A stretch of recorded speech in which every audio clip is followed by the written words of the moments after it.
IFM Foreign News.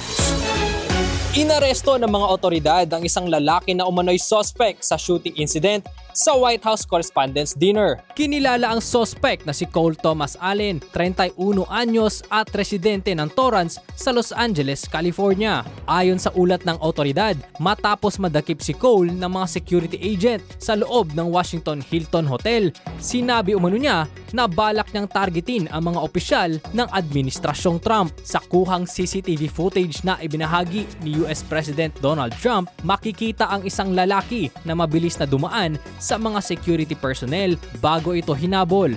Sa isinagawang press conference, kinumpirma ng pulisya na nagkaroon ng palitan ng putok sa pagitan ng suspect at mga security official. Ngunit hindi tinukoy ang eksaktong bilang ng mga putok. Ayon kay Washington Interim Police Chief Jeffrey Carroll, hindi tinamaan ng bala ang suspect ngunit dinala ito sa ospital para sa pagsusuri. Dagdag pa ni Carroll, panauhin ang suspect sa nasabing hotel at armado ito ng shotgun, handgun at ilang patalim.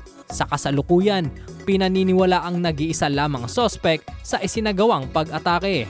Napag-alaman din na nagtatrabaho si Cole sa isang tutoring firm sa Torrance na C2 Education, kung saan ginawaran pa siya bilang Teacher of the Month noong Disyembre 2024. Kinumpirma rin ng California Institute of Technology na nagtapos si Cole noong 2017 ngunit walang ibinigay na karagdagang detalye. Ayon kay Jeanine Pirro, US Attorney sa Washington, nahaharap ang suspect sa dalawang kaso kabilang ang paggamit ng baril sa krimen ng karahasan at pag-atake sa isang federal officer gamit ang mapanganib na sandata. Para sa IFM Foreign News, ako si Manong Kit, Idol!